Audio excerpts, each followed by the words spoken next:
एक बड़ा हवाई जहाज आकाश में उड़ रहा था जब अचानक उसके इंजन में खराबी आ गई।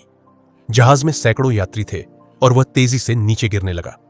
पायलट ने तुरंत मदद के लिए संदेश भेजा।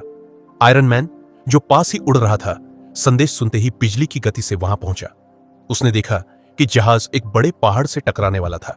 बिना समय गंवाए उसने अपने शक्तिशाली हाथों से जहाज को सहारा दिया और धीरे धीरे उसकी रफ्तार कम कर दी। फिर उसने अपनी आर्क रिएक्टर ऊर्जा से इंजन को दोबारा चालू कर दिया। थोड़ी ही देर में जहाज स्थिर हो गया और सुरक्षित लैंड कर गया। सभी यात्री खुशी से झूम उठे और आयरन मैन का धन्यवाद करने लगे। आयरन मैन ने मुस्कुराकर कहा, हीरो बनने के लिए हमेशा तैयार रहना चाहिए।